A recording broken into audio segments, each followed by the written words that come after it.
पहुंचे हो। अब इतनी मेहनत कर कर यदि आप लोग यहाँ पहुँचे हो, इतनी मेहनत कर कर आप आगे पहुँच भी गए हो, इतनी मेहनत कर कर आप आगे आकर खड़े भी हो गए हो, इतनी मेहनत कर कर आप आगे आके बैठ भी गए हो, पर ईमानदारी से बोलो, जिस कथा के लिए हमने मेहनत करी, जिस कथा को श्रवण करने के लिए हमने प्रयास किया, और अगर हम वही ग्रहण नहीं कर पाए तो फिर हमारा पहुंचना, हमारा जाना, हमारा आगे बैठना या हमारा आगे खड़े होना कोई मायने नहीं। आप अगर इतनी मेहनत कर कर यहाँ तक पहुँचे हो तो शिव महापुराण की कथा का अंश तत्व आपके भीतर पहुँचना चाहिए। शिव की अविरल भक्ति आपके हृदय में विराजमान होना चाहिए। और जब भगवान शिव की अविरल भक्ति हमारे भीतर विराजित हो तो समझो कि हमने शिव तत्व को प्राप्त किया। एक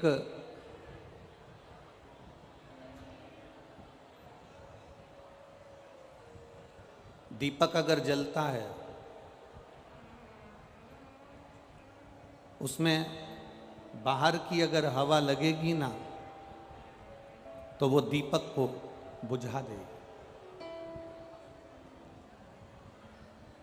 जलते हुए दीपक को एक कांच की हंडी के अंदर रखा जाता है।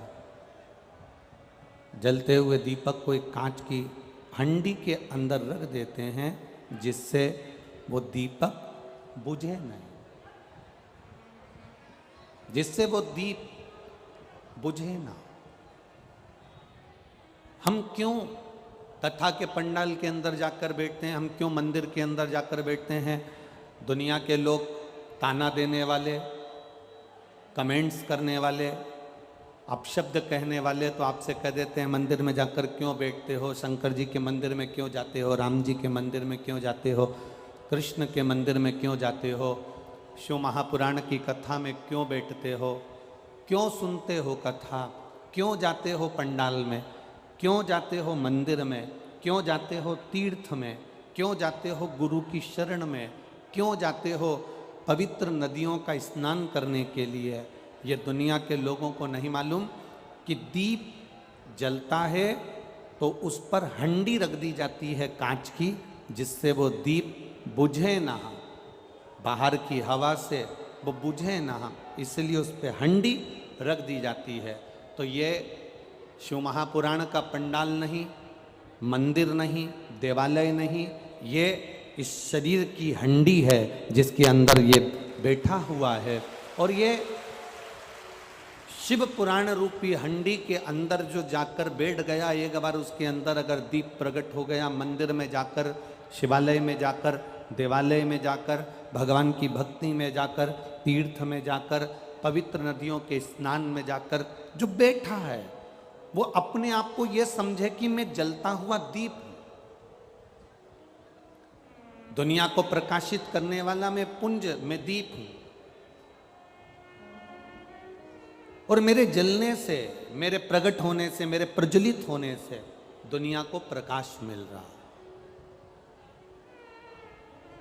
काम, लोभ, आसक्ति, वासना, तृष्णा, मोह, प्रपंच, ये बाहर की हवाएं हमको आकर बुझाने का प्रयास करेंगी।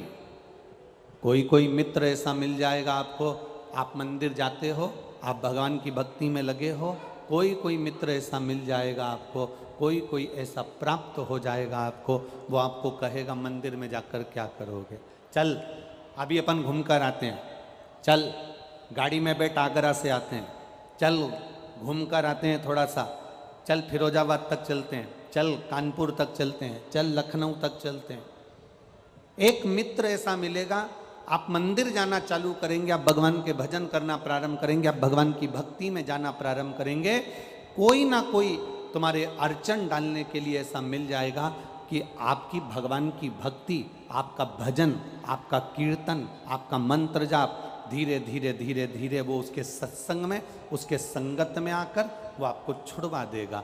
और कोई कोई जिंदगी में ऐसा मिल जाएगा कि आप कभी मंदिर नहीं जाते थे तो भी मंदिर जाना चालू कर देंगे, आप खुद पहुंच जाएंगे। ये शिव भक्ति का एक प्रतिबिंब है, ये शंकर भगवान की भक्ति का एक स्वरूप है, शिव की भक्ति का एक आनंद है।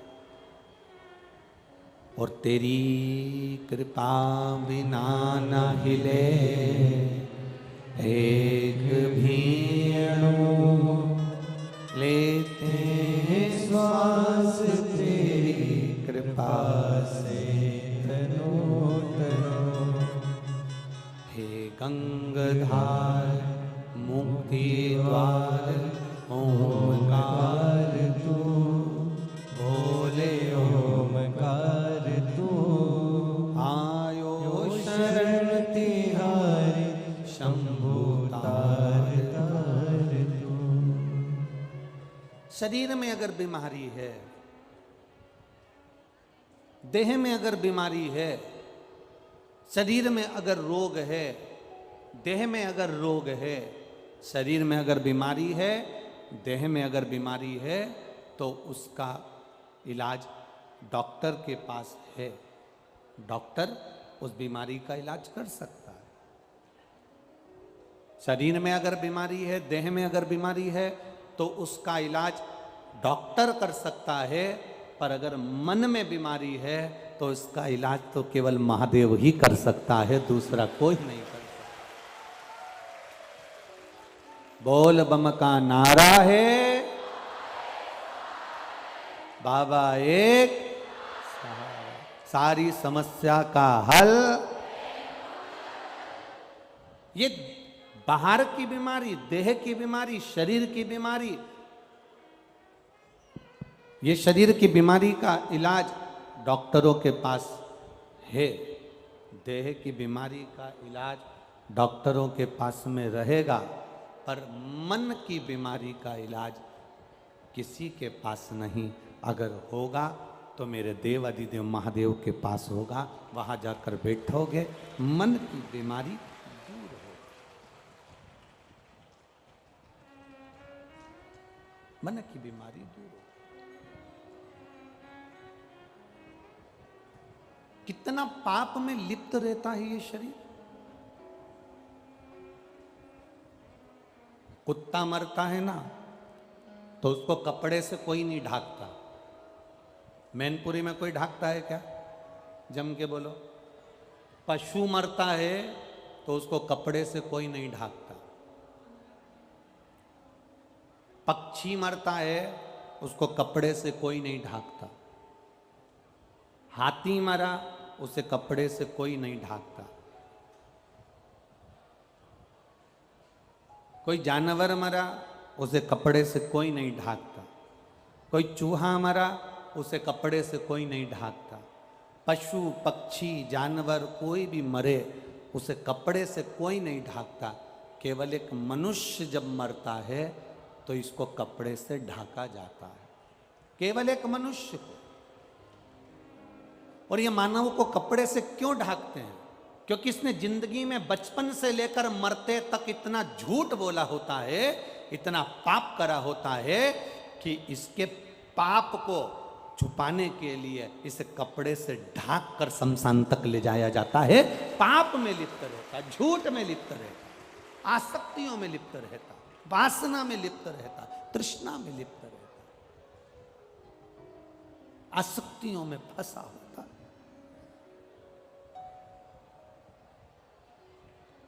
किसी जानवर को कपड़े से नहीं ढाकते, किसी पशु पक्षी को कपड़े से नहीं ढाकते,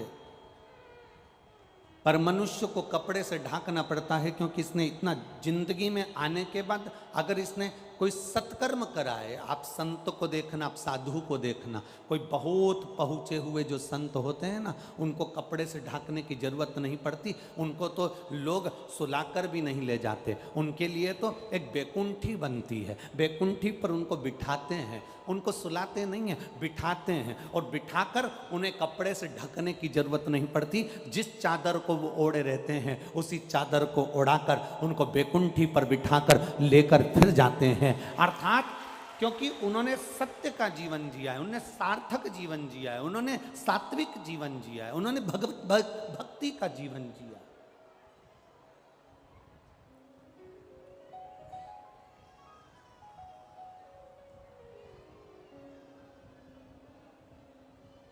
जिसने अपनी जिंदगी को सही मायने में जिया।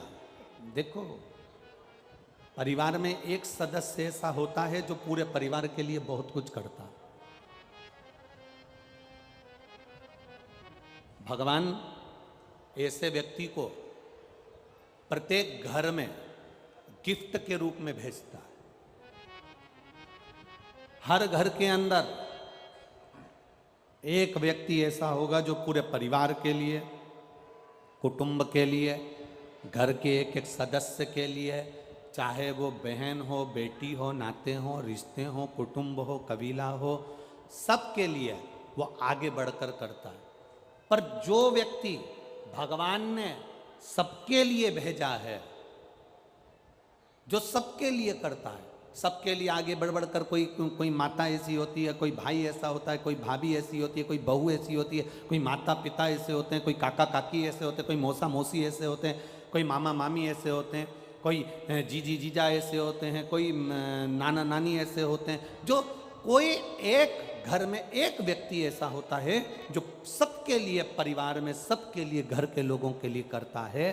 पर उसके लिए दुनिया में कोई नहीं बना जो उसके लिए करता हो। घर के सब सदस्य के लिए वो करेगा, पर उसके लिए घर का कोई सदस्य नहीं कर सकता।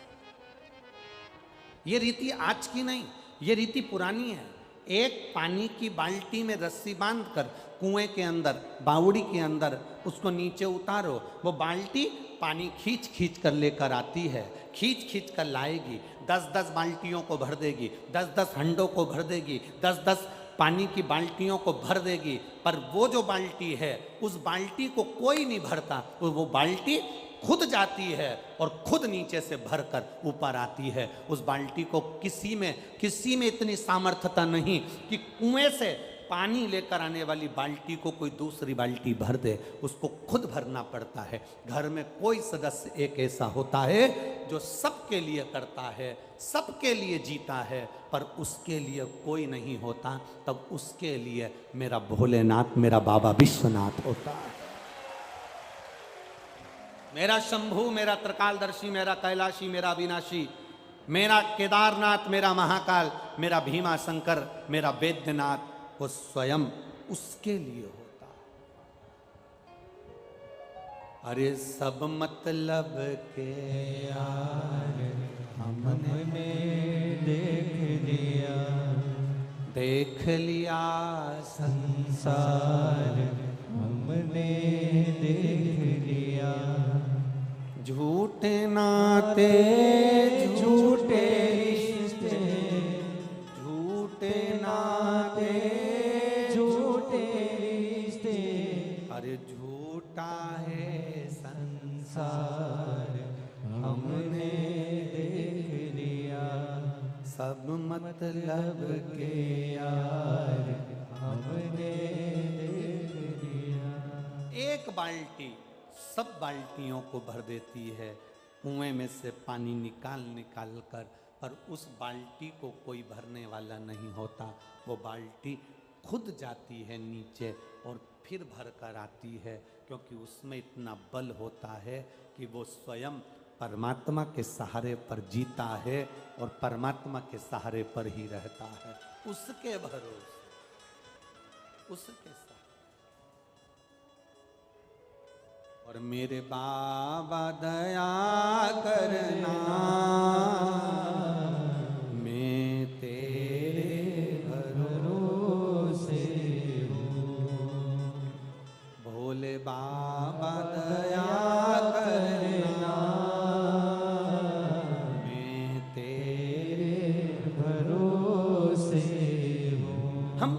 सहारे जिए। हम क्यों विचार करें कि कौन मेरे लिए करेगा।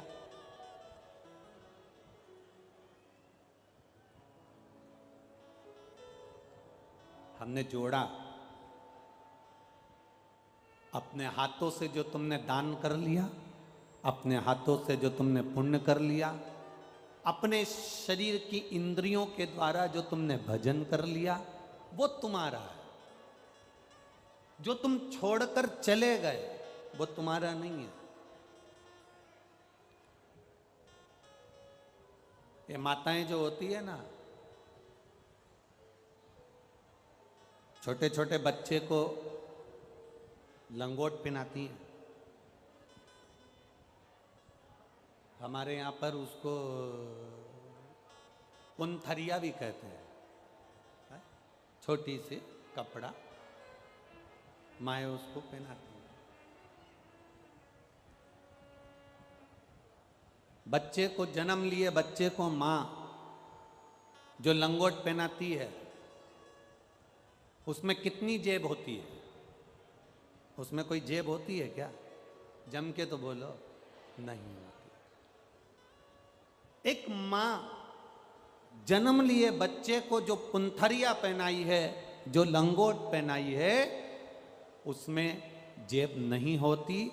और एक मरने के बाद जो तन पर कपड़ा उड़ाया जाता है, उसमें भी जेब नहीं होती। जेब नहीं। बच्चा जब गोदी में आया तो माँ उसको बिना जेब के लंगोट बांध रही है, क्योंकि माँ ने उसको ज्ञान देना चाहा कि तू जन्म तो लिया है, पर याद रखना कि तू कुछ लेकर नहीं आया है। जो कुछ मिलेगा तुझे तेरे प्रारब्ध से मिलेगा, जो कुछ मिलेगा तुझे तेरी मेहनत से मिलेगा, और जो कुछ मिलेगा तुझे तेरे कर्म के प्रारब्ध से मिलेगा। ये तेरा है।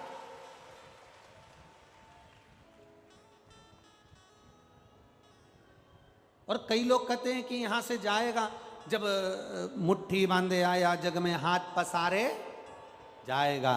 क्या तू लेकर आया जग में, क्या तू लेकर जाएगा? शिव महापुराण की कथा कहती है ऐसा नहीं है कि कुछ नहीं लेकर जाओगे, जाओगे जरूर। यहाँ जितने आए हो ना, एक आध बिस्कुट का पैकेट तो तुम्हारे बैग में जरूर जाएगा।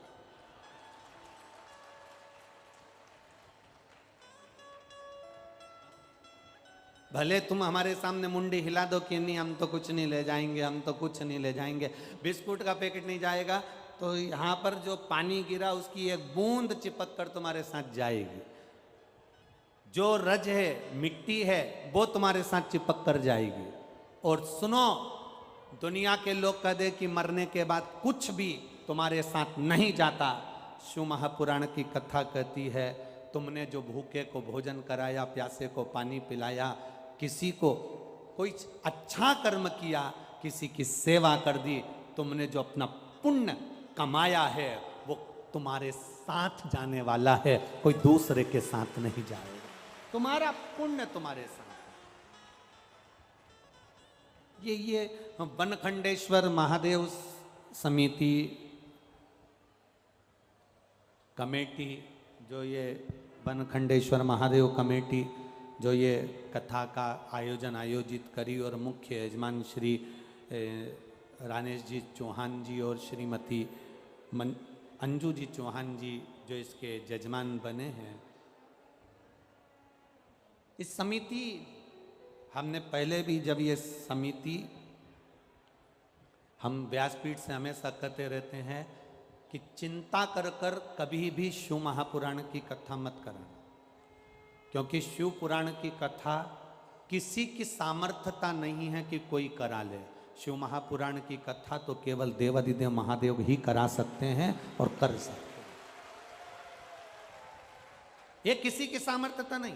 अगर जजमान परिवार आज दोनों बैठे हैं चौहान परिवार से, दोनों पति पत्नियां विराजमान हैं, उनके बच्चे विराजमान हैं, उनका कुटुंब, उनका परिवार अगर बैठा हुआ है, तो ये विश्वास मानकर चलना, आप नहीं बैठे हो, ये तो मेरा देव अधिदेव महादेव, क्योंकि शंकर की कथा में लिखा है शिव पार्वती ईश्वर जी गोरा जी बनकर गणा और गौर बनकर शंकर पार्वती यजमान बनकर बैठते हैं।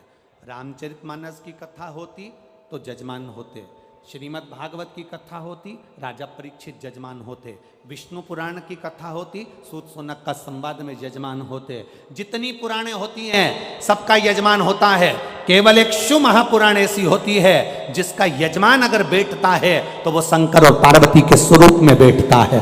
केवल एक शिव महापुराण की कथा जिसमें शिव और पार्वती यजमान बनकर बैठते हैं। ये कोई नहीं करा सकता।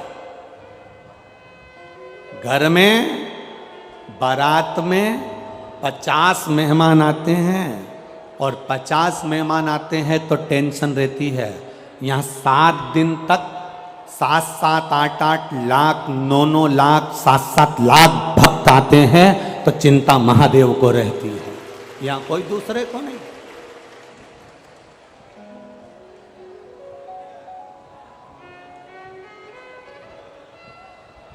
ये व्यासपीठ का नियम है, आप कभी विचार करिएगा, कभी एक अंदाजा लगाना।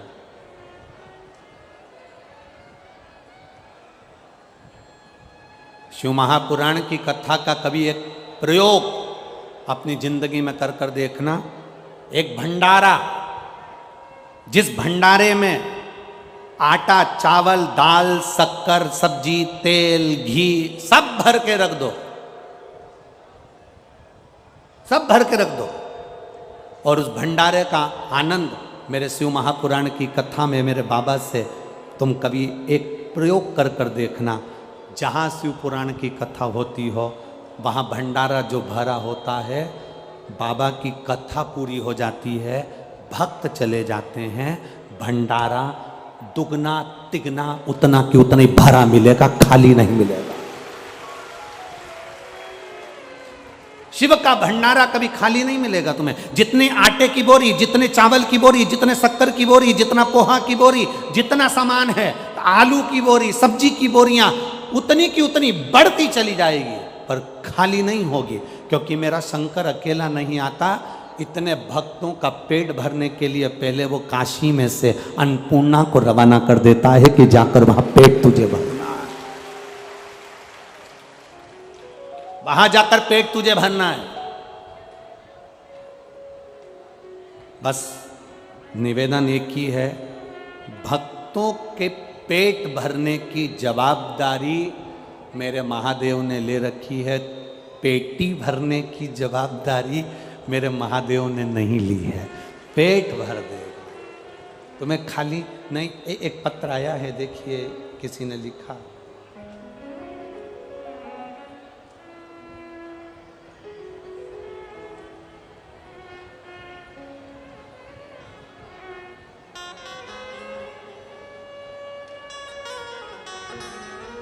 ब्रजेश यादव, मैं यहीं, कई लोग कहते हैं गुरुजी आपके कुबेरेश्वर धाम में सीहोर में क्या है, कंकर शंकर में, रुद्राक्ष में ऐसा क्या है।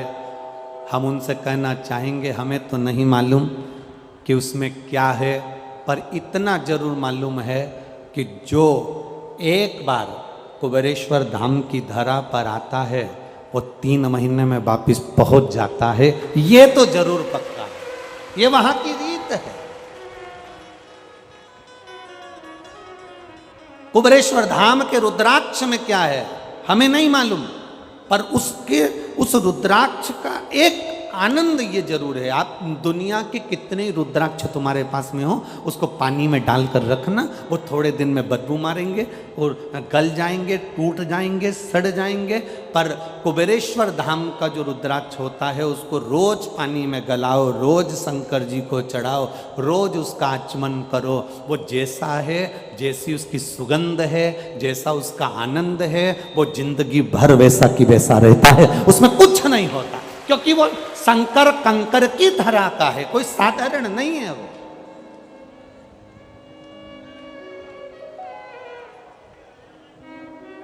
वहां विश्वास है शिव के कंकर में।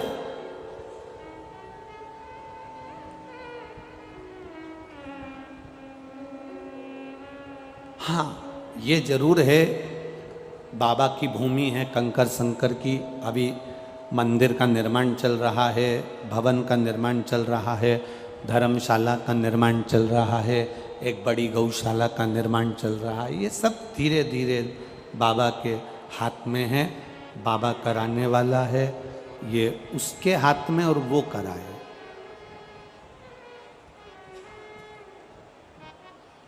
ये उसके हाथ, कितनी कृपा करता है वो, कितनी दया करता है वो, ये उसके ऊपर।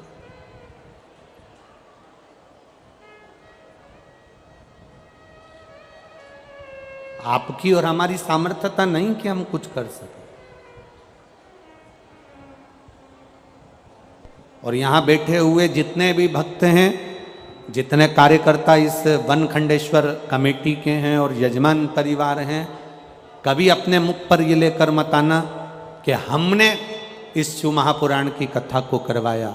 आपके मुख पर आना चाहिए ये तो महादेव ने शिव महापुराण की कथा को करवाया। हमारी क्या सामर्थ्यता है? लोग कहें कि क्या ले जाओगे, क्या लाए, तुम कहना मेरा पुण्य मेरे साथ में जाएगा। मैंने जो दान करा, मैंने जो पुण्य करा, मैंने जो सत्कर्म करा, सावन के महीने में, अधिक मास के महीने में, चतुर्मास के महीने में मैंने अगर किसी भूखे को भोजन कराया, एक गिलास पानी पिलाया है, मैंने अगर किसी रूप में भी किसी की सहायता करी है, वो पुण्य मेरा मेरे साथ जाएगा, वो किसी दूसरे के साथ नहीं जाएगा।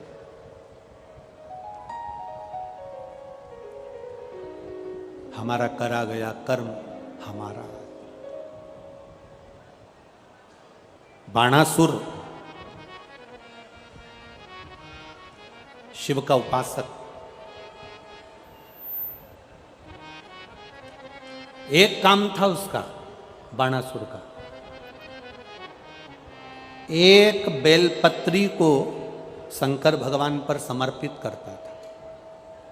एक बेलपत्र शिव को समर्पित।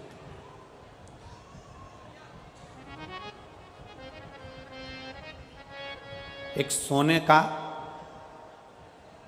सिंहासन ले लो, आधा किलो का, आधा किलो सोने का सिंहासन बनवाओ, उस पे एक शालिग्राम भगवान की शिला रख दो, उनका श्रृंगार भी सोने से कर दो, हीरे पन्ने से कर दो, और उस सिंहासन को किसी एक ब्राह्मण को अगर हम दान कर दें, उससे दुगना फल एक बेलपत्री शंकर भगवान को समर्पित करने से प्राप्त हो जाता है। सोने के सिंहासन पर बिठाकर भी शालिग्राम शिला को हम किसी को दे रहे हैं, जितना पुण्य वो प्राप्त होगा उससे दुगना पुण्य एक बेलपत्र शंकर भगवान को मात्र समर्पित कर देने से उतना पुण्य हमारे खाते में पहुंच जाता है। एक बेलपत्र, एक बेलपत्र साधारण है क्या? ये बेलपत्र कोई सहज है क्या?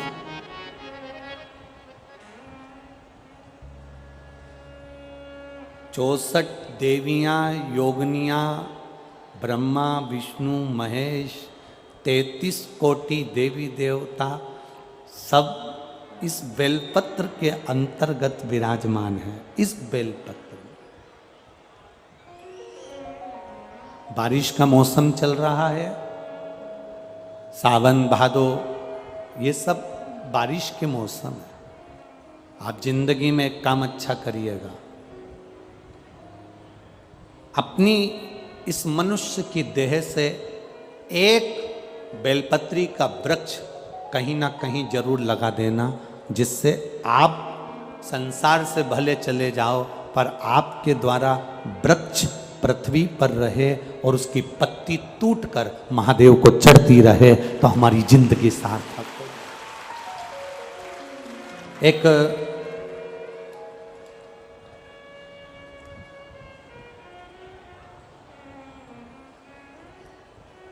उज्जैन की एक संस्था है, अवंतिकापुरी की, अनाज तिलहन व्यापारी संघ उज्जैन अवंतिकापुरी, जिसके अध्यक्ष हैं श्री गोविंद जी खंडेलवाल। ये अनाज तिलहन व्यापारी संघ उज्जैन के द्वारा 60,111 बेलपत्री के पौधे पूरे उज्जैन में घर घर में लगाए जा रहे हैं। एक बार जोरदार ताली बजाए।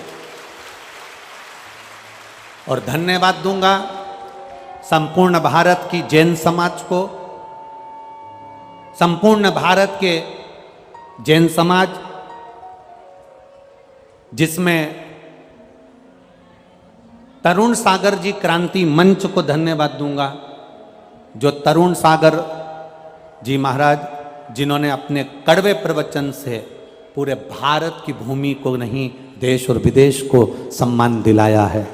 ऐसे परम पूज्य तरुण सागर जी महाराज का क्रांति मंच जैन समाज द्वारा, तरुण क्रांति मंच के द्वारा भी लाखों वृक्ष हरित क्रांति के रूप में पूरे विश्व में लगाए जा रहे हैं, पूरे भारत में लगाए जा रहे हैं। संपूर्ण तरुण क्रांति मंच को मेरी ओर से साधुवाद, धन्यवाद। दो चीजें अपने अंदर रखिएगा। एक, मंदिर से जो भी निर्माल्य चढ़े, मंदिर में जो भी फूल पत्ती चढ़े, उस निर्माल्य को गंगा में, यमुना में, सरयू में, सरस्वती में, नदियों में, बावड़ी में, तालाब में, कुएं में मत जाने दो। उसको मंदिर से उठाओ, उसकी खाद बनाओ या एक खड्डे में ले जाकर डालते जाओ। खाद बनने के बाद उसको पेड़ पौधों में डाल दो। हमारी नदियों को पवित्र रहने दो। जल का स्तर इस पृथ्वी पर बना रहे। नदी है, जल है तो हमारा कल है। इसलिए विठले सेवा समिति ने जगह जगह, समिति से जुड़े हुए लोग निर्माल्य विसर्जन की गाड़ियां चला रहे हैं अपने खर्चे से। सरकार कचरा उठाने का वाहन चलाती है सरकार के खर्चे पर यह दुनिया का पहली ऐसी क्रांति है, ये पहली दुनिया का ऐसा आनंद है शिवपुराण का कि निर्माल्य विसर्जन के रथ भक्त अपने खर्चे से चलाते हैं और बड़े उमंग के साथ मंदिर में जाकर निर्माल्य उठाकर लाकर उसकी खाद बनाकर वृक्षों को डालते हैं। और मैं धन्यवाद दूंगा, यहाँ की भी एक निर्माल्य विसर्जन की गाड़ी, एक कलपत्र था उसमें वर्णन था, शायद नीचे रखा होगा, एक निर्माल्य विसर्जन की गाड़ी। कल भी भक्त आए थे कि हमारी गाड़ी यहीं खड़ी है, आप चलिए, पर भीड़ अधिक होने के कारणवश हम उस गाड़ी के पास नहीं जा पाए। तो निर्माल्य विसर्जन की गाड़ी जो भक्त चला रहे हैं अपने अपने नगर नगर में, शहर शहर में, गांव गांव में, उनको धन्यवाद, साधुवाद। स्वच्छ रखिए। हमारे परदादा ने पानी को नदी तालाब में देखा है। हमारे दादा ने पानी को कुएं और बावड़ी में देखा है। हमारे पिताजी ने पानी को घर में नलों में देखा है।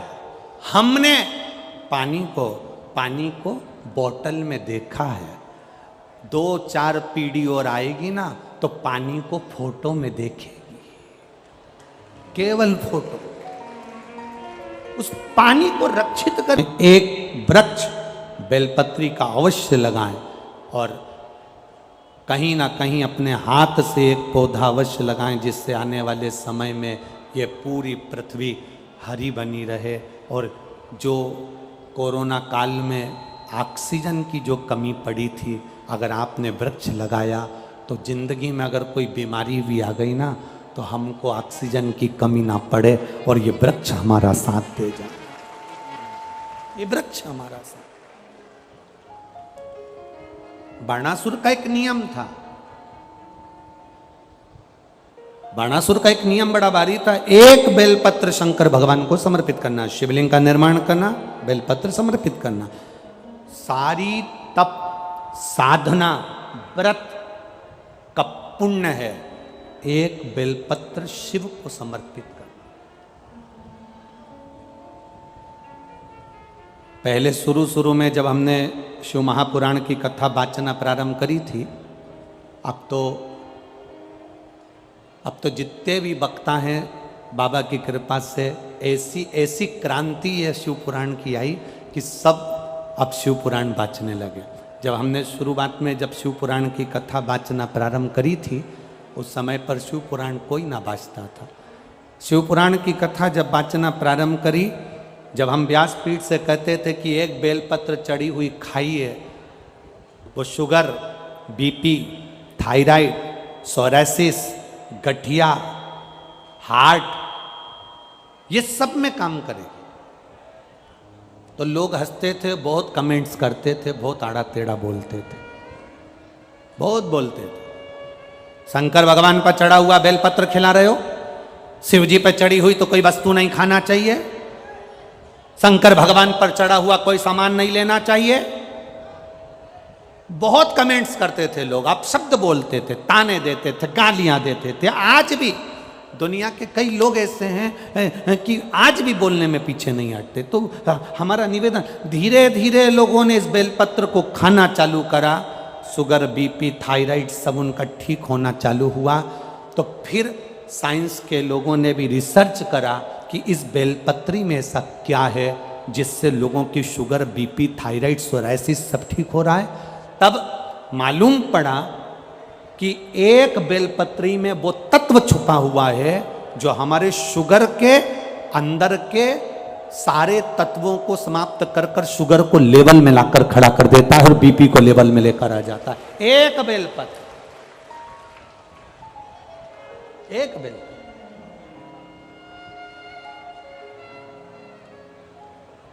इसलिए शिव पर चढ़ी हुई बेलपत्र, एक बाणासुर एक बेलपत्र शंकर भगवान को समर्पित कर रहा है, बाणासुर एक बेलपत्र शिव जी को समर्पित करता है। उसके भीतर के भाव को शुद्ध करने के लिए, उसके भीतर के भाव को आनंदित करने के लिए एक बेलपत्र बाणासुर शंकर भगवान को दे रहा है, एक बेलपत्र।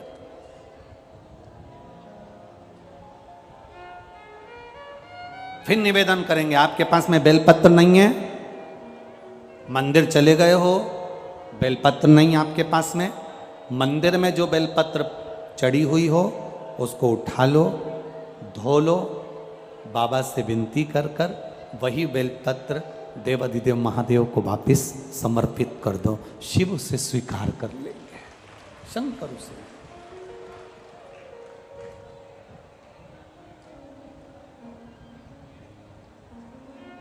शिव उसे स्वीकार कर ले,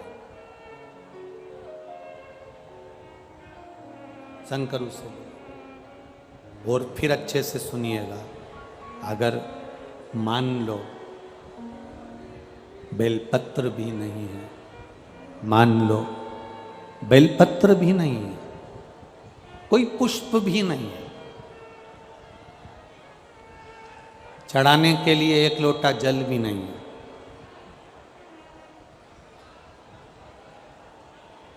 पूजन का कोई सामान तुम्हारे पास में नहीं है, तब एक काम करना, बाबा के मंदिर में जाकर थोड़ी सफाई करना,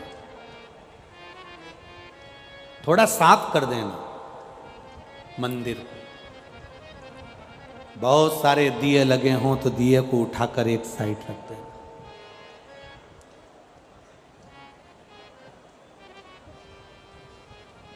मोहल्ले की 50 माताएं अगर पशुपतिनाथ का व्रत कर रही हैं तो मोहल्ले की 1-2 माता ऐसी हो जो पशुपति व्रत करने के लिए अगर माताएं मंदिर के अंदर आती हैं तो तुम 2-3 बर्तन मंदिर के अंदर रखो। कोई प्रसाद रख कर गया है उसको उठाकर बर्तन में खाली करो और शाम के समय आरती के बाद सारा प्रसाद बच्चों को, बड़ों को, जिसको बांट सकते, जिसका व्रत ना हो पशुपतिनाथ। कोई अगर पशुपतिनाथ का व्रत कर कर गई है, प्रसाद मंदिर में रखकर चली गई है, दिए मंदिर में रखकर चली गई है, फिर निवेदन करूंगा। एक पत्र किसी बेटी ने लिखा है कि मैं बड़ी दुखी हूं, मुझे बहुत कष्ट है और मैं अपनी कष्ट की जिंदगी जी रही हूं। मैं उस बेटी से निवेदन करूंगा, बेटा किसी के सामने जाकर हाथ मत फैलाना। तो पशुपतिनाथ के व्रत अगर कोई माताएं कर कर जा रही हैं, कोई लोग कर कर जा रहे हैं, वहां दिए छोड़कर चले गए, प्रसाद छोड़कर चले गए, तो उन्हीं को संभाल कर एक साइड रख, उस प्रसाद को उठाकर मंदिर में अगर पुजारी हो तो बात दूसरी है, नहीं तो तुम सेवा कर रहे हो, उठाकर किसी भूखे को खिलाना चालू कर दे, तुझे जो पुण्य मिलेगा तो दूसरी बार कथा में मिलेगी तो ये कहेगी कि मेरे को बाबा ने भंडार भर कर दे दिया। नहीं है तुम्हारे पास में बेलपत्र, नहीं है तुम्हारे पास में जल, नहीं है तुम्हारे पास में चावल, नहीं है तुम्हारे पास में एक लोटा पानी, मत चढ़ाओ, आप बाबा के मंदिर की चाकरी करो। मेरे भोले तेरी नौकरी सबसे बढ़िया है, सबसे खरी, तेरे दरवाजे की चाकरी सबसे बढ़िया है, सबसे खरी। का जब गुल खिला तब जा कर के ये दर मिला हो, तेरी किस्मत का जब गुल खिला तब जा कर के ये दर मिला हो, मिल गई मुझको चौखट तेरी सबसे बढ़िया है, सबसे खरी, भोले बाबा तेरी नौकरी सबसे बढ़िया है, सबसे खरी। जब से तेरा गुलाम हो गया, किसके गुलाम? महादेव के।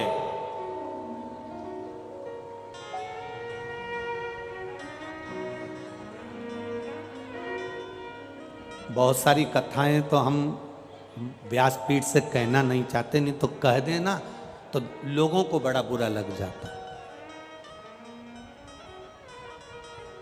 दुनिया के लोगों को तुरंत काली मिर्ची तुरंत लग जाती।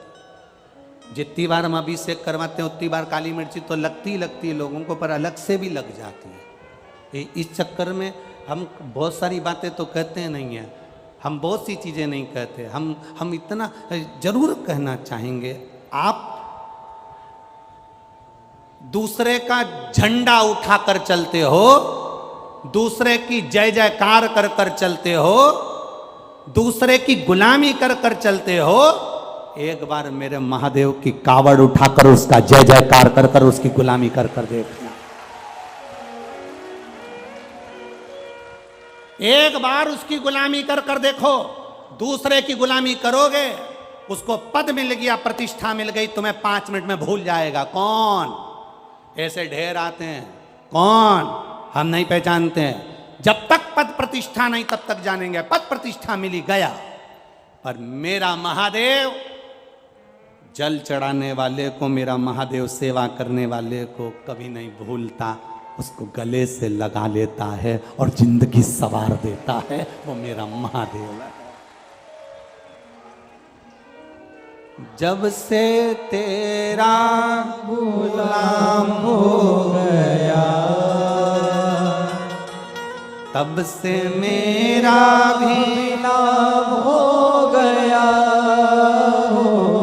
जब से तेरा गुलाम हो गया, तब से मेरा भी नाम हो गया।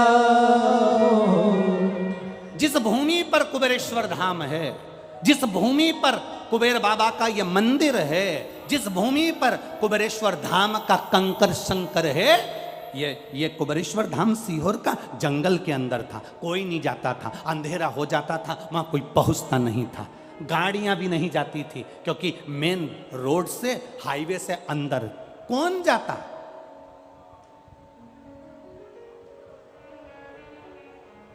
ये शरीर बाबा बुलाता, वहां सांपों ही सांपों का ढेर रहता, सांप बहुत रहते कंकर शंकर की धरा पर, सांपों का क्रम। अब वहां जाते, सेवा करते, झाड़ू लगा लेते, थोड़ा सा पोछा लगा लेते, थोड़ी सी सेवा चाकरी कर देते। कंकर बहुत थे, उसी में सर्प घूमते थे तो मन में आता था कि ये कंकर में सांप जब चलते होंगे तो उनको रगड़ लगती होगी, इसलिए कंकर को बीन कर एक साइड रख देते थे। पर सांपों का भी काम ऐसा था कि वो कंकर में जाकर प्रवेश करते थे। बड़ी विचित्र था। उस समय कोई नहीं आता था, जंगल क्षेत्र, कोई कौन पहुंचे। एक कुआं बाबा का वहां कंकर, और उसी कंकर की सफाई, आराधना, चाकरी, सेवा करते करते जब से तेरा गुलाम हो गया, हमने सोचा भी नहीं था कि बाबा हाथ पकड़कर मैनपुरी तक लेकर आ जाएगा, इतने कथाओं का आनंद करा देगा, ये सोचा नहीं। उसकी गुलामी करी है और करो।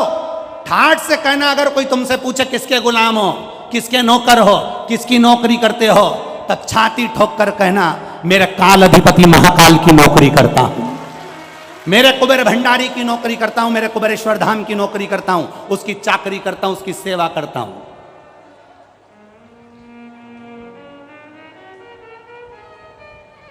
कोई पद है तुम्हारे पास में? पद है, पद का मतलब होता है चरण। कोई पद है तुम्हारे पास में? कोई पीठाधीश, मठाधीश, कोई छो तुम, तुम्हारे पास में कोई पद है? उसने कह देना मेरे पास में 2 नहीं,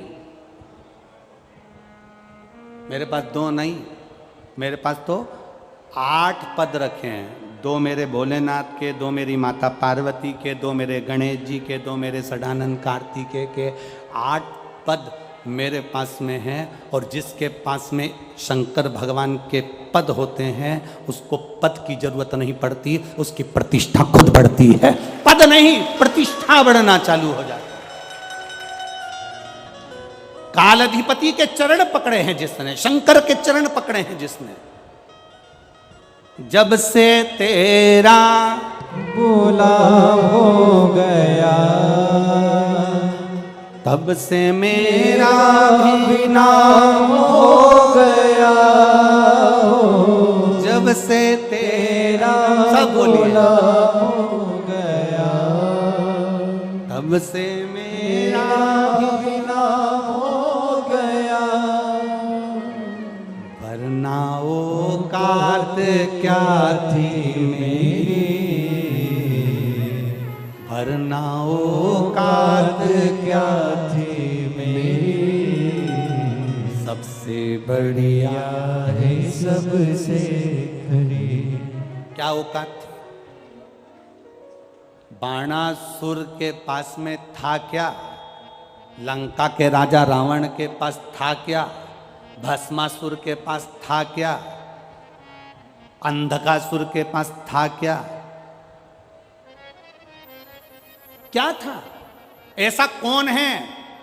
कोई अगर कह दे कि मुझे शंकर ने नहीं दिया, एक 33 कोटि देवी देवताओं में से एक एक देवता ढूंढ कर लेकर आना, और एक देवता का भी नाम बता देना कि जिसको शंकर ने नहीं दिया, जिसको शिव ने नहीं दिया।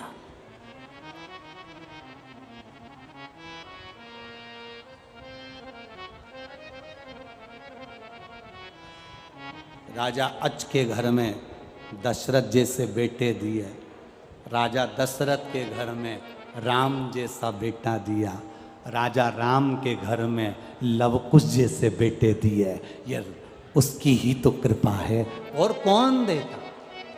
भगवान कृष्ण के घर में 1,77,186 बच्चे दिए, ये उसी की तो कृपा है। कौन देता?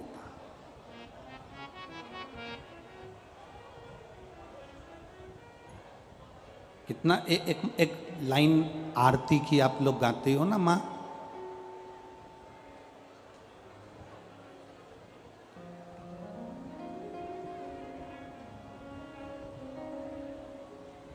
सतियों के सत को सवारता भी वही है, दुनिया की गोदी में संतान देता भी वही है।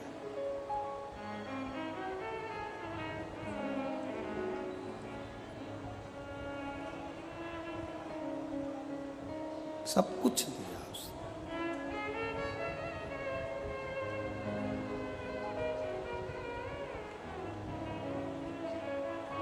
मेरे भोले तेरा सहारा है, मेरे भोले तेरा सहारा है, मेरी नैया का तू किनारा है, मेरी नैया का तू किनारा है। उसके सहारे हम, बाणासुर ने एक बेलपत्र समर्पित कर कर कर शंकर भगवान से वर प्राप्त कर लिया था कि मुझे हजारों भुजाएं दे दो, राजसी ठाट दे दो, वैभव दे दो, सत्ता दे दो, सब कुछ बाणासुर को मिल गया था, सब कुछ। क्या नहीं दिया मेरे शिव जी ने, क्या नहीं प्रदान करा मेरे भोलेनाथ ने, सब दे दिया। सबसे जल्दी राजी होने वाला देवता एक ही तो है, शंकर भगवान। एक लोटा पानी चढ़ाओ, 3 बार ताली बजाओ, बम बम बोलो, राजी। दक्ष प्रजापति ससुर, सिर कट गया, फिर काय का सिर लगा? जम के बोलो जरा, बकरे का। अब तुम्हारे यहां से सिर कटा और उस पर बकरा का मुंह लगा दो, तो बकरा हिंदी बोलेगा, अंग्रेजी बोलेगा कि संस्कृत बोलेगा? बकरा तो एक ही चीज बोलता है, बप बप बप बप बप बप बप बप बप। अब बकरा जैसे ही बप बप बप बप बोला, बकरे, दक्ष प्रजापति को सिर लगा था बकरे का। अपने जमाई की, शिव की स्तुति कैसे करे? तो बकरा हिंदी नहीं बोल पाया, संस्कृत नहीं बोल पाया, अंग्रेजी नहीं बोल पाया, मराठी गुजराती नहीं बोल पाया, बस मुंह से बप बप बप बप बोला। शंकर जी इतने खुश हो गए, मेरा ससुर कितनी अच्छी स्तुति कर रहा है, मेरा ससुर इतनी जोरदार स्तुति कर रहा है। शंकर भगवान ने उसी समय अपने ससुर के सामने दर्शन दे दिया। ससुर के सामने जिस दिन बकरे ने बब बब बब बोला और शिव जी प्रसन्न हुए, शंकर भगवान ने उसी दिन कह दिया, सुनो दक्ष प्रजापति, तुमने बकरे का मुख लगने के बाद भी मेरी स्तुति करी है, जो मेरे मंदिर में आकर बम बम बोलेगा, समझ लूंगा कि मेरा ससुर आया है और उसको भंडार भर दूंगा। अब जितने भी मंदिर में जाते हैं वो चिल्ला चिल्ला कर कहते हैं बम बम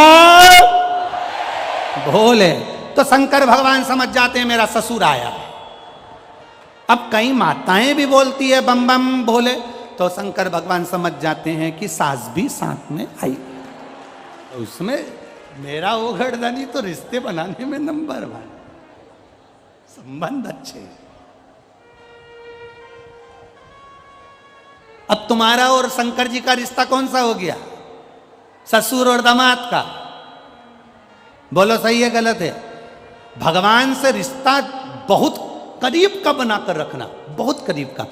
जिस विधायक जी से मिलना है, सांसद जी से मिलना है, मंत्री जी से मिलना है, मुख्यमंत्री जी से मिलना है, प्रधानमंत्री जी से मिलना है, राष्ट्रपति जी से मिलना है, अध्यक्ष जी से मिलना है, इससे मिलना है, तो उसके करीबी, उसका करीबी।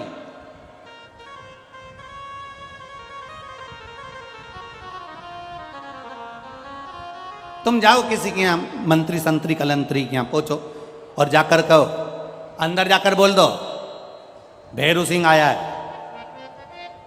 दरवाजे पे जितने लोग खड़े होंगे ना, वो भेरू सिंह के बाहर निकाल के सिंदूर चढ़ा देंगे।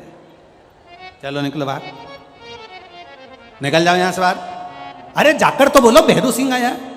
अब मंत्री जी को भी कह दिया साहब कि भेरू सिंह आया है। मंत्री जी के ऐसा भेरू तो ना जाने कितना है, निकल बाहर। अब इतने में जाते से कह दिया, जाकर कहो मंत्री जी से, जाकर कहो मंत्री जी से कि तुम्हारी साला आया है, साला। मंत्री लिया, अंदर लिया, जल्दी जा अंदर लेके आ उसको, जाकर के तो मामा जी का छोरा आया है, अंदर लेके आ, मौसी का बेटा आया, अंदर लेकर आ। रिश्ता बना है ना, इसलिए उसको अंदर बुलाना पड़ेगा। तुम मेरे महादेव से बाप बेटी का, बहन भाई का, माता पिता का एक रिश्ता ऐसा बना लो कि बाबा भी कह दे इसको कुबेर का भंडार दे दे, ला अंदर ला, बुला इसको अंदर। संबंध ऐसा बनाना, रिश्तेदारी अच्छी बनाओगे। रिश्तेदारी अगर अच्छी है तो नहीं तो मालूम पड़े तुम अगर आपकी अगर रिश्तेदारी दमदार नहीं है तो फिर तो तुम यहाँ बाहर खड़े होके चिल्लाते रहो, साहब अंदर जाके बोलो कि हम आए, हम अंदर जाके बोलो हम आए। कौन बोला?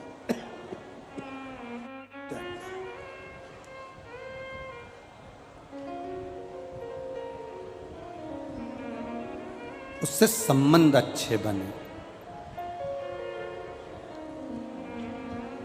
जब संबंध अच्छे बनेंगे तो वो साथ है, संबंध अच्छे। बाणासुर ने शिव जी की आराधना कर कर भगवान शंकर को साधा है। तब शिव महापुराण की कथा कहती है कि बाणासुर तप कौन सा करता है? एक बेलपत्र अगर शंकर भगवान के मंदिर में समर्पित कर रहे हैं, ये तप साधना ही है। भगवान शिव को हाथ जोड़कर नमन कर रहे हैं इस कलिकाल में, यह तप साधना ही है।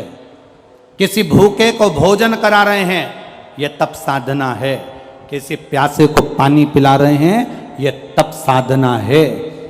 किसी के बीमारी में हमने उसको औषधि दिला दी, यह तप साधना है।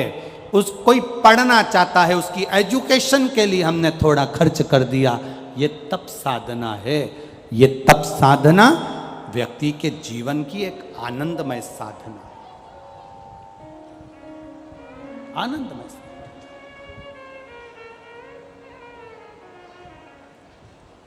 ये कथा जब पूरी हो जाएगी, आज 28 तारीख को यहाँ आज कथा पूरी होगी।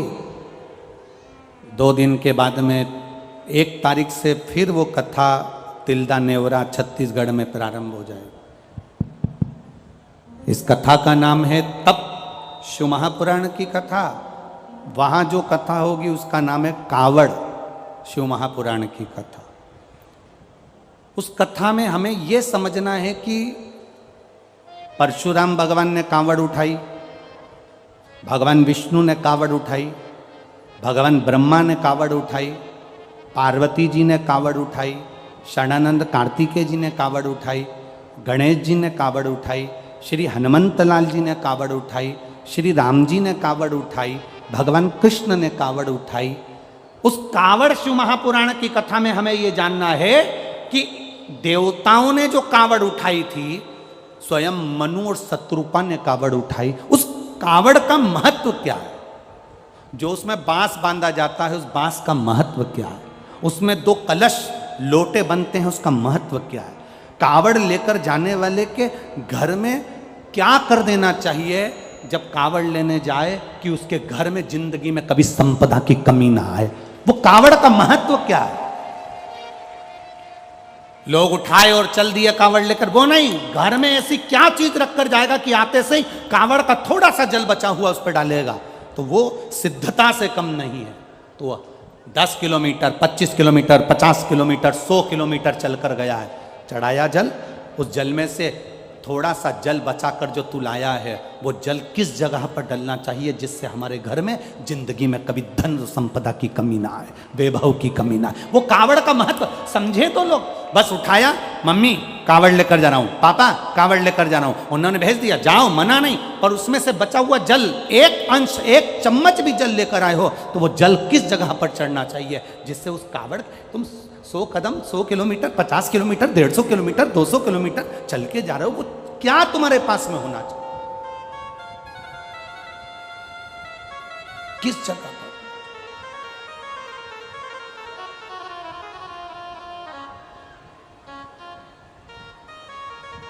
गणेश जी की धर्मपत्नी रिद्धि ने अपने पिता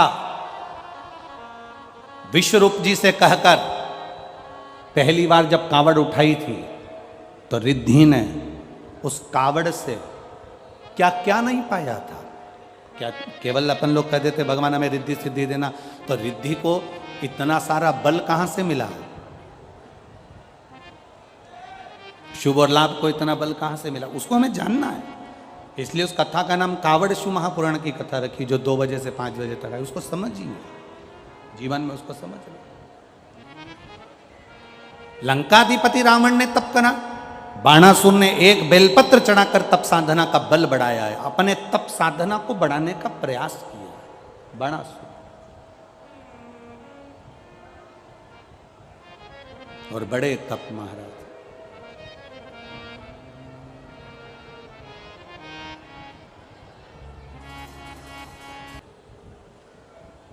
बाणासुर शिव जी से वर प्राप्त कर लिए, हजारों भुजाएं हो गई उसकी, धन वैभव सत्ता सब कुछ। गला पकड़ रहा है। धन वैभव सत्ता सब कुछ उसका हो गया। शिव जी ने बाणासुर से कहा कि तुमने इतना सब कुछ प्राप्त कर लिया, अब और कुछ चाहिए तुम्हें?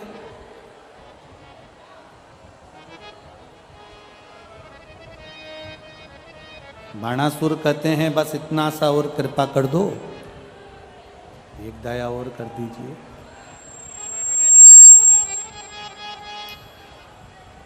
वो दया केवल इतनी सी है कि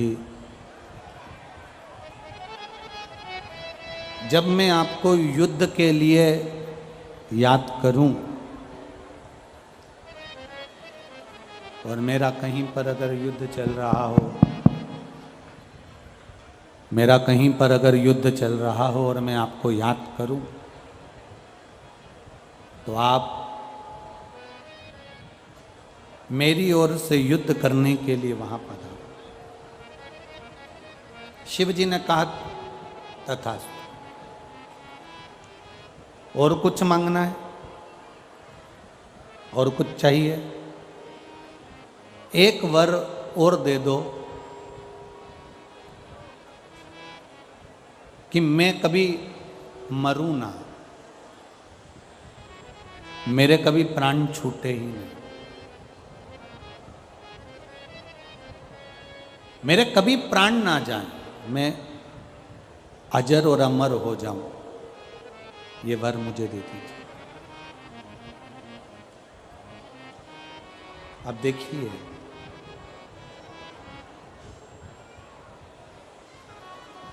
सारी दुनिया में केवल एक मृत्यु सत्य है, संपूर्ण दुनिया में केवल एक मृत्यु की सत्यता है।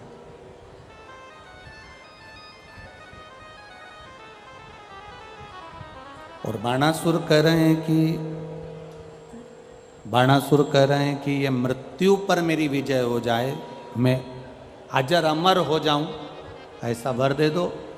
शिव जी ने कहा ये तो नहीं हो सकता कि तू मरेगा नहीं, और कुछ अगर मांगना हो तो तू मांग सकता है, और कुछ अगर तेरी मर्जी हो तो तू मांग।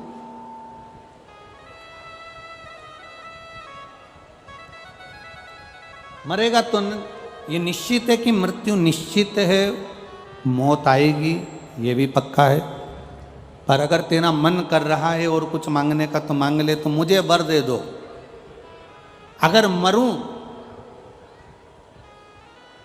तो किसी कुंवारी कन्या के हाथ से मरूं। अब एक बहुत बड़ा प्रसंग सामने आ जाता है कि भाई उसको लगा कि इतना बल तो किसी में होगा नहीं, और कन्या में तो, स्त्री में तो वैसे भी बल ना होता है, और कुंवारी रहेगी, छोटी रहेगी, तो फिर मुझे मार नहीं सकती है, फिर तो मेरा मरना निश्चित नहीं है। अगर मरूं तो कोई कुंवारी कन्या के हाथ से मरूं।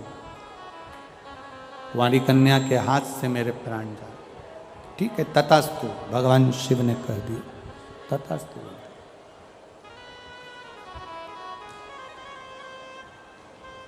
जब व्यक्ति के पास में बहुत सारा वैभव आ जाता है, जैसे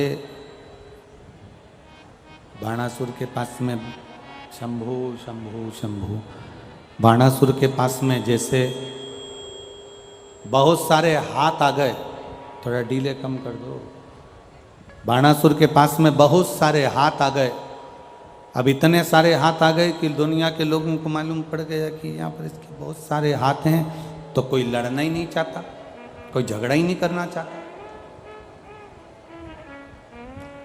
अब इसने जाकर भगवान शिव जी से कहा, भोलेनाथ जी, मेरे इतने सारे हाथ आपने दे दिए, बाणासुर कह रहा है मेरे सहस्त्र हाथ आ गए, इतने हाथ आ गए, अब मुझसे कोई युद्ध नहीं लड़ता, इसलिए भोलेनाथ जी मेरा मन करता है कि मैं आपसे युद्ध लड़ूं।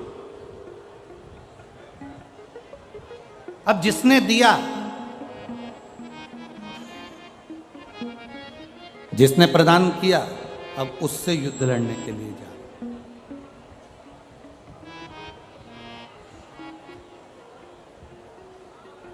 शिव जी ने मन में सोचा, पार्वती जी देख रही थी, पार्वती जी को देखते हुए बाबा भोलेनाथ जी ने कहा कि अगर पार्वती, अगर मैं इससे युद्ध लड़ता हूं ना, अगर मैं इससे युद्ध लड़ने के लिए जाऊंगा, इससे अगर मैं युद्ध लड़ूंगा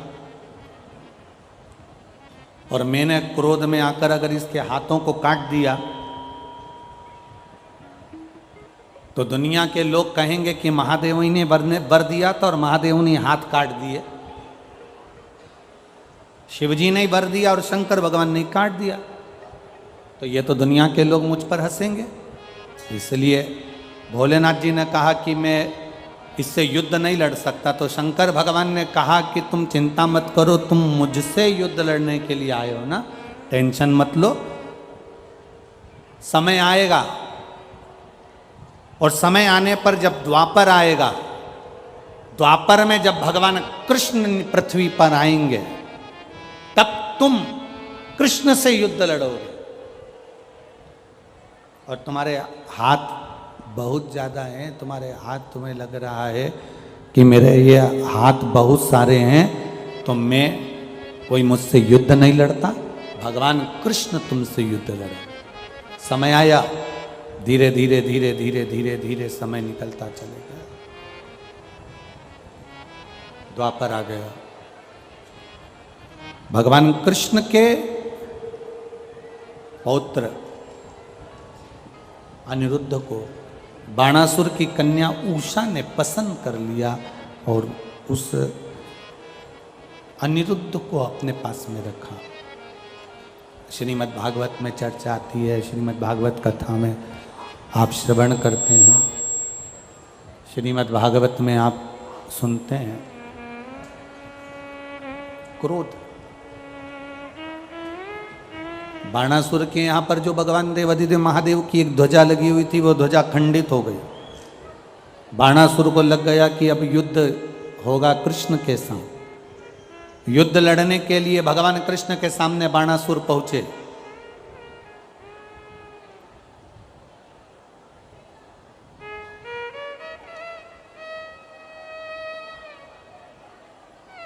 अब इधर बाणासुर है, बाणासुर ने आवाज लगाकर शंकर भगवान को बुलाया कि मेरी तरफ से युद्ध लड़ने के लिए आप भी आओ। बाणासुर है, शंकर भगवान है, दोनों युद्ध लड़ने के लिए तैयार। उधर से भगवान कृष्ण, बलराम और उनकी पूरी सेना।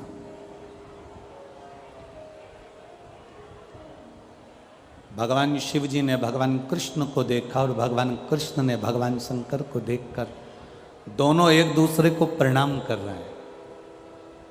कृष्ण देवाधिदेव महादेव को प्रणाम कर रहे हैं और महादेव भगवान कृष्ण को प्रणाम कर रहे हैं। दोनों एक दूसरे को प्रणाम कर रहे हैं, दोनों।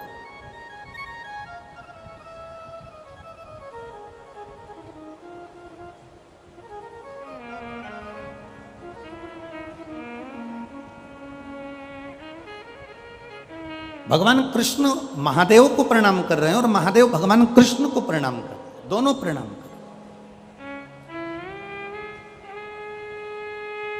अब द्वारिकाधीश ने, भगवान कृष्ण ने, द्वारिकानाथ ने शंकर भगवान को देखकर विनय करी, निवेदन करा, प्रभु एक बात बताओ, मैं आपसे युद्ध कैसे लड़ सकता हूं? शंकर भगवान ने इशारा कर कर द्वारिकाधीश के रथ का ऊपर का ध्वज दिखाया।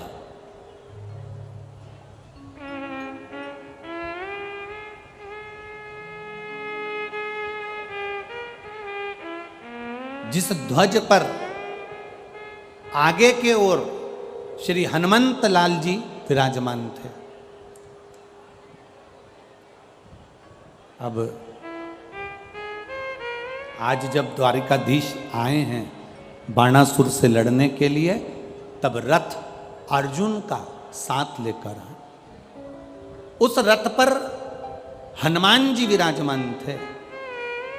शिवजी ने इशारा करा हनुमान जी की ओर, द्वारिकाधीश नीचे उतरे, हनुमान जी से हाथ जोड़कर बोले, प्रभु पधारो जरा नीचे। राम अवतार में तुमने हमारा साथ दिया, आज कृष्ण अवतार में साथ दीजिए। क्या साथ देना है? हनुमान जी ने पूछा, बताओ। द्वारिकाधीश बोले, शंकर भगवान ने बाणासुर को वर दिया था, मैं तेरी ओर से युद्ध लड़ूंगा, पर सुन बाणासुर, युद्ध के मैदान में अगर मेरा रथ खंडित हो गया तो मैं युद्ध नहीं लड़ूंगा। अगर युद्ध के मैदान में मेरा रथ खंडित हो गया तो मैं युद्ध नहीं लड़ूंगा। अब तुम्हें एक काम करना है श्री हनुमंत लाल जी, जाओ और शंकर भगवान के रथ के पहिए को खोखला कर दो। रथ का पहिया अगर खोखला हो जाएगा, रथ दौड़ेगा, टूट जाएगा। टूटा, और वो टूटने के बाद में फिर मेरा देव अधिदेव महादेव इस युद्ध को नहीं लड़ेंगे। गला पकड़ रहा है, देव अधिदेव महादेव इस युद्ध को नहीं लड़ेंगे। आप करो ये प्रयास। हनुमान जी महाराज एक भंवर का रूप धरकर चले और भंवर का रूप रखकर हनुमान जी महाराज पहुंचे जहां पर रथ के पहिए में कीला लगता है। उस कीले की जगह से रथ के पहिए के अंदर प्रवेश कर गए। पहिए के अंदर प्रवेश करे, पहिए को हनुमान जी महाराज ने खोखला कर दिया। जैसे ही बाणासुर ने कहा आक्रमण, रथ दौड़ा।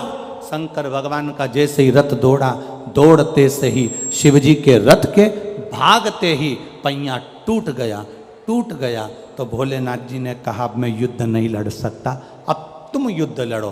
बाणासुर ने युद्ध लड़ना प्रारंभ करा। द्वारिकाधीश ने जिस हाथों का इसको अहंकार था, उस बाणासुर के हाथों को काट काट कर मेरे द्वारिकानाथ ने टुकड़े टुकड़े कर कर जमीन पर फेंक दिए।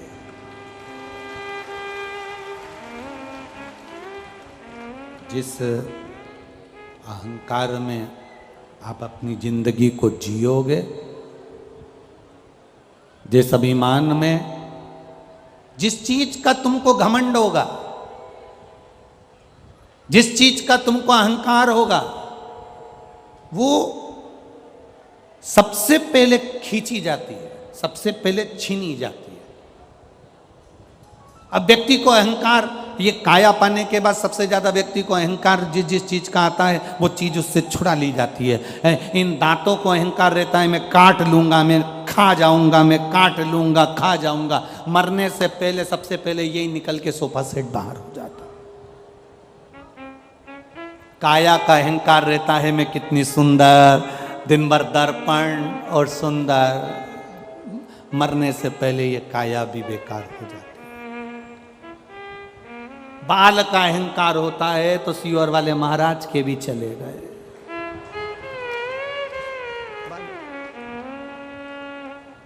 जिस चीज का अहंकार करोगे वो सब चलेगा।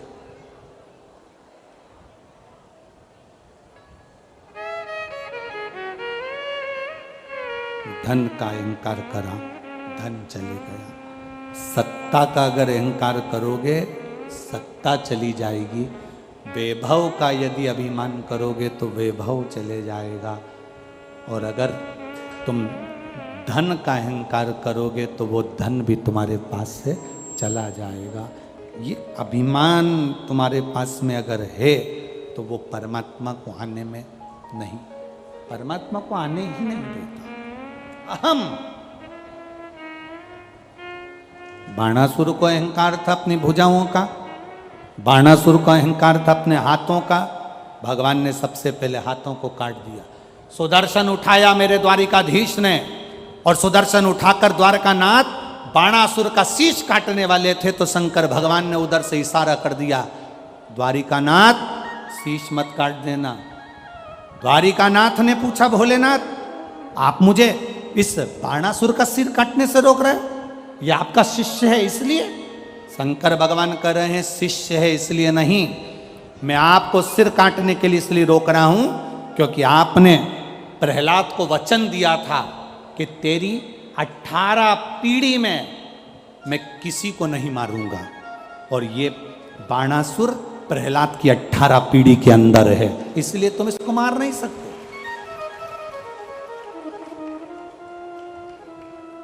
ये प्रहलाद की 18 पीढ़ी के अंदर है, तुम इसे मारोगे नहीं, तुम इसे मार नहीं सकते, तुम इसे मारिए नहीं।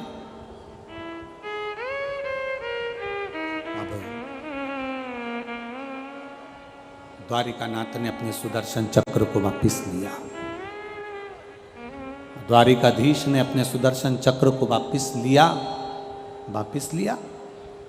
और द्वारिकानाथ ने बाबा भोलेनाथ जी से कहा फिर इसका अंत कैसे होगा, इसके प्राण कैसे छूटेंगे, शरीर कैसे छूटेगा। शिव जी ने कहा इसने वर मांगा है, मरूं तो कुंवारी कन्या के हाथ से मरूं, कुंवारी कन्या के हाथ से।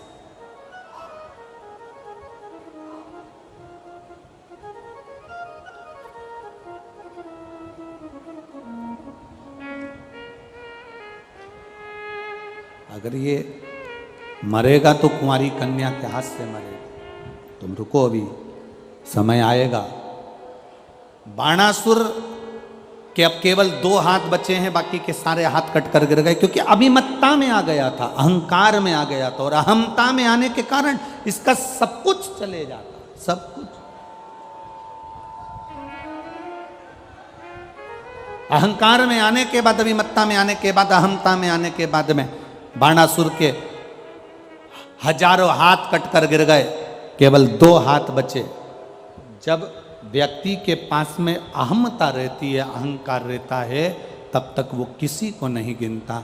जब अहमता चली जाती है तब समझ में आता है कि मेरे सिवा फिर कुछ भी नहीं। एक सहज शून्यता का भाव उसके सामने आ जाता।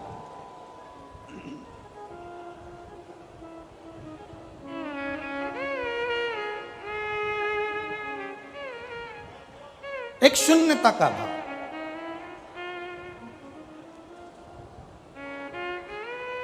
और शिव के पास पहुंचने के लिए वो शून्यता बहुत जरूरी है। देवादिदेव महादेव के करीब में जाने के लिए वो शून्यता बहुत जरूरी है। अहंकार में 3 गए, धन, वैभव और वंश। ना मानो तो देख लो रावण, कौरव और कंस, ये अहम में चले गए, अहंकार में निकल गए। इसीलिए वो कहते हैं ना, क्या मान करे रे काया, कि काया माटी मिल जाएगी।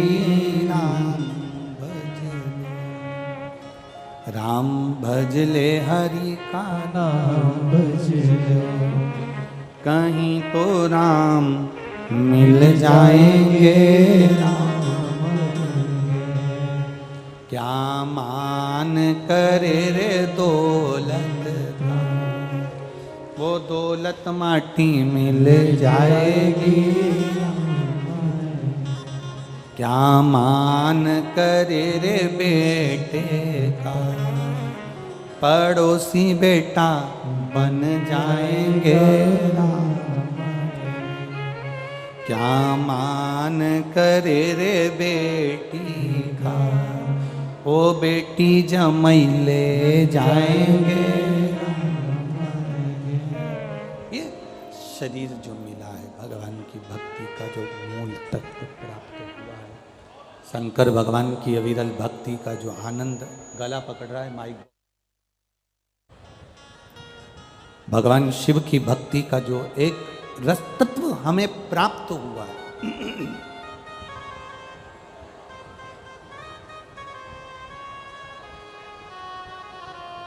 अहमता से परे हो जाओ। बाणासुर के हाथ कट गए, फिर भी इसका अहंकार समाप्त नहीं हुआ। कभी कभी रस्सी जल जाती है पर उसका बल नहीं जाता। कभी कभी किसी का सब कुछ चले गया, उसके बाद भी अहंकार, अहम, अभिमतता उसके अंदर रह जाती है।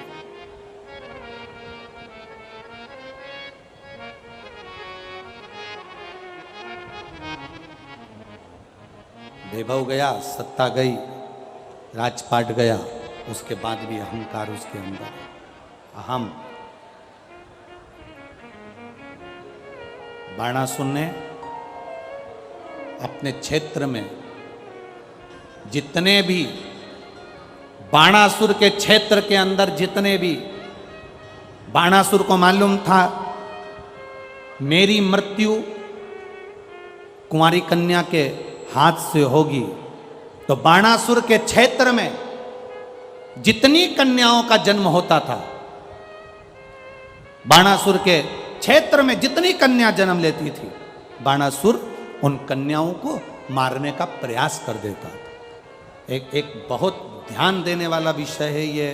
संसार के एक एक व्यक्ति के हृदय में ये बात होना चाहिए कि माता के गर्भ से बेटा हो रहा है, बेटी हो रही है। शिव महापुराण की कथा तो यहाँ तक कहती है कि बेटा एक कुल को तारता है और बेटी दो कुल को पार लगा देती है। वो बेटी का जीवन।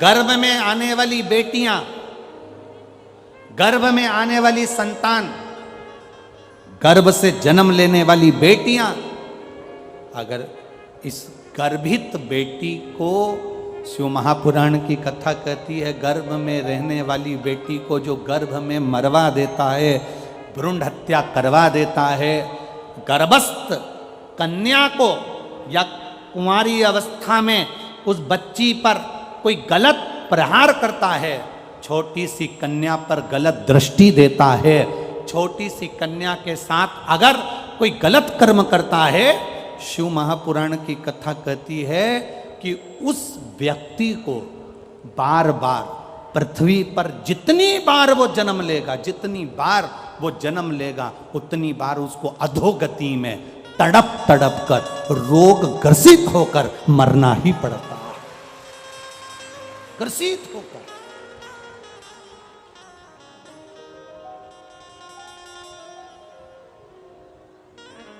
ये इतनी सारी माताएं बैठी हुई है, आप अपने घर का अंदाजा लगा कर देखिएगा। आप अपने घर में एक अंदाजा लगाइएगा, रहने वाली घर की बेटियां, घर में रहने वाले बेटे और बेटी, दोनों का अंदाजा लगाना। आपकी पत्नी को भी देखना, आपकी पत्नी का भी अंदाजा लगाना कि आपकी खुद की पत्नी वो अपने माता पिता के प्रति कितना समर्पित रहती है। बोलो सही है कि गलत है? आपकी खुद की पत्नी माई के 50 बार फोन लगाती है, मम्मी कैसी हो, पापा कैसे हो, भैया कैसे हो, शुगर की जांच कराई कि नहीं कराई, बीपी देखा कि नहीं देखा, भैया पापा को दिखाने चले जाओ फिरोजाबाद, भैया पापा को आगरा ले जा, भैया पापा को दिल्ली ले जा। तुम्हारे खुद की पत्नी को देखना, वो स्वयं अपने माता पिता के प्रति कितना सम्मान रखती है, उसके माता पिता के प्रति कितना आदर, उसके माता पिता के प्रति कितनी जागरूक होती है। खुद की पत्नी को देखो,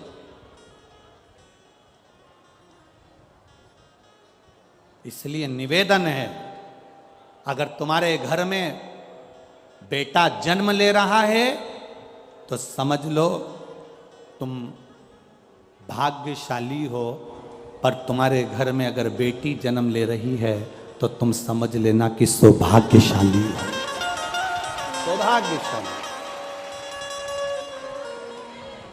अगर बेटी का जन्म हो रहा है, किसी कुंवारी कन्या का, किसी कुंवारी बेटी का, किसी छोटी सी कन्या पर अगर आप गलत दृष्टि दे रहे हो, तुम छोटी सी कन्या पर अपनी गलत विचार रख रहे हो, छोटी सी कन्या पर गलत दृष्टि दे रहे हो, किसी कन्या के लिए तुम निंदा, 4 निंदाओं को वर्जित किया गया है। ठीक है, बहुत ध्यान देना आज की कथा का, ये सूत्र अपने अंदर उतार कर रखना। 4 निंदाओं को वर्जित किया गया।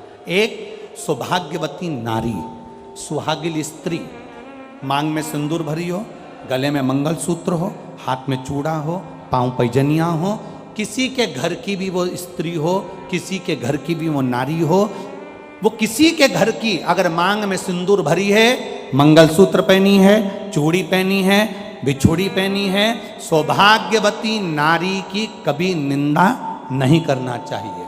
दूसरी, गर्भवती नारी, किसी नारी का गर्भ है, गर्भ धारण करने के बाद उसका उदर, उसका पेट अधिक दिख रहा है, कम दिख रहा है, गर्भवती नारी हॉस्पिटल जा रही है, मार्ग से, रास्ते से, रोड से निकल कर जा रही है, उस गर्भवती नारी को देखकर कभी अपशब्द मत कहना, कभी निंदा मत करना।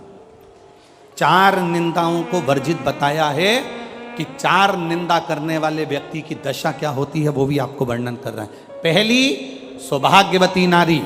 दूसरी, बोलते जाओ जल्दी से, गर्भवती नारी। तीसरे नंबर पर कहा गया रोगीला व्यक्ति। रोग, कोई आंख से अंधा है, कोई नहीं समझ पाता, कोई मंद बुद्धि है, कोई विचार से छिन्नित है, कोई अपने ठाट में रह रहा है, हमें नहीं निंदा करना, रोग ही लावे, उसकी भी निंदा नहीं करी। और चौथे नंबर पर आता है कोई संत, साधु, गुरुजन, ब्राह्मण जन, कोई वक्ता हो, कोई स्मरण करने वाला हो, कोई भगवान की भक्ति में कोई डूबा हो। संत से मतलब नहीं, आप भी अगर भगवान की भक्ति में डूबे हो, तुम्हारे मोहल्ले का कोई व्यक्ति भगवान की भक्ति में डूबा है, कोई संत डूबा है, कोई कथाकार है, कोई वक्ता है, कोई भजन करने वाला है, कोई बच्चा कोई भगवान की भक्ति में डूबा है, हमें उसकी निंदा नहीं करना, कभी नहीं करना।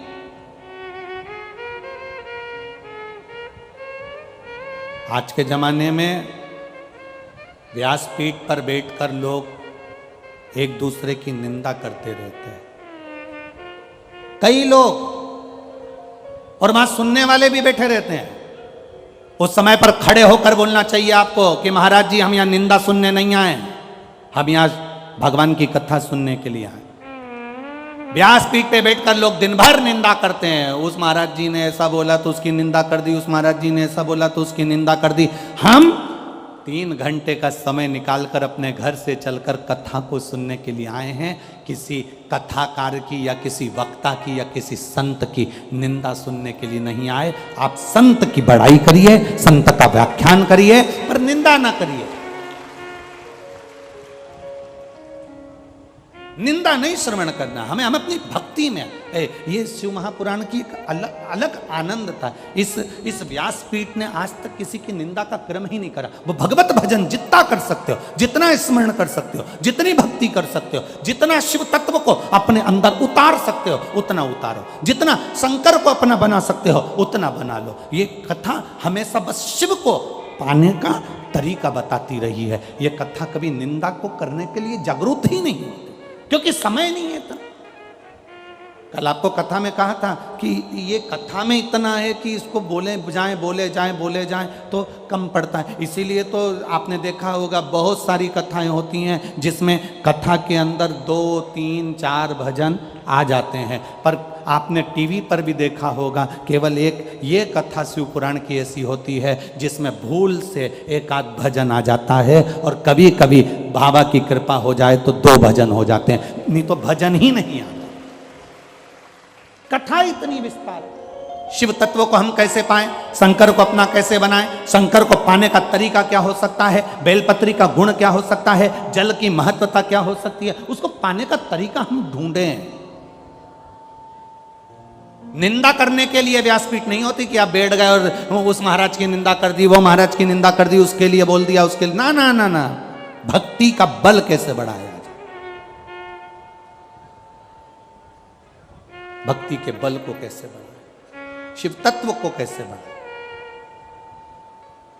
कन्या पर दृष्टि गलत मत दो, कन्या पर कभी आप जीवन में कन्या पर गलत दृष्टि ना दें, कन्या को अपशब्द ना कहें।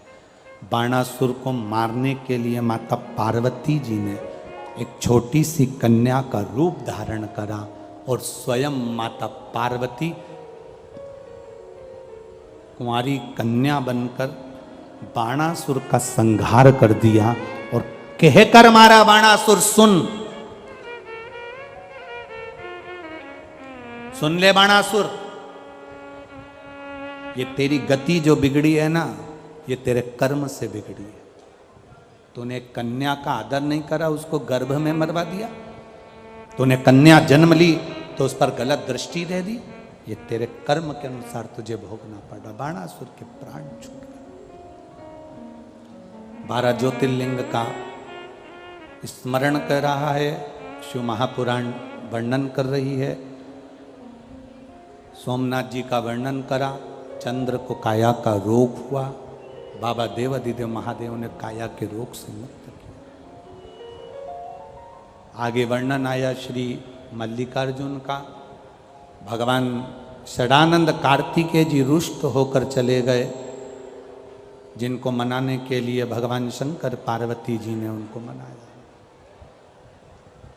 फिर अगला वर्णन आया है श्री महाकालेश्वर, दूषण नाम के राक्षस के लिए भगवान शंकर कालाधिपति बनकर प्रकट हुए। फिर अगला वर्णन है ओंकारेश्वर, विंध्य नामक पर्वत के तप से शिव जी प्रसन्न होकर वर प्रदान करे।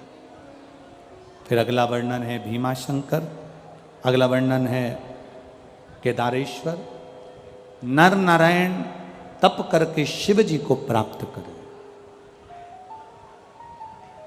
पशुपति नाथ भगवान का आधा भाग केदार में रहा, आधा भाग नेपाल में डोलेश्वर महादेव के रूप में गया। पशुपति व्रत एक ऐसा व्रत होता है जिसमें ना कोई किताब पढ़ी जाती है, ना कोई पोथी पढ़ी जाती है, ना कोई कहानी पढ़ी जाती है। केवल 5 व्रत पशुपति नाथ के होते हैं। जिस दिन पहला व्रत करो, सुबेरे के समय पर पूजन की थाली लगाकर भगवान का अभिषेक पूजन मंदिर में जाकर करो, विनती कर कर वापिस आओ, पूजा की थाली रख दो। उसी थाली को शाम को जब लेकर जाओ, मीठे का घर में बना हुआ मीठे का प्रसाद, जो भी मिठाई आप बना लें वो ले जाओ। 6 दिए थाली में रख कर लेकर जाओ। मंदिर में 6 दिए नीचे जमीन पर रख लो, प्रसाद के 3 हिस्से कर दो, भगवान की पूजन कर दो। पूजन कर कर 5 दिए प्रज्वलित कर दो मंदिर के अंदर। जब 5 दिए मंदिर के अंदर प्रज्वलित हो जाएं, प्रसाद के 3 हिस्से हो जाएं, एक बिना जला हुआ दिया जो जमीन पर रखा था 6ठे नंबर का, वो उठाकर वापिस थाली में रख लो, जो जला नहीं। प्रसाद के 1 हिस्से को थाली में रख लो, 2 हिस्से मंदिर में रहने दो। पूजन अर्चना कर कर बाबा से विनती कर कर, बाबा आज मेरा पहला पशुपति व्रत है, आप स्वीकार करना बाबा। बाबा से निवेदन कर कर आओ।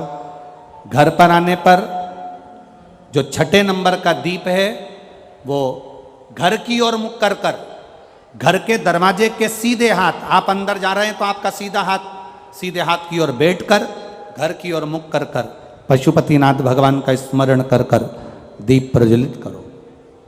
घर के बाहर दिया लगाकर अंदर प्रवेश कर जाओ।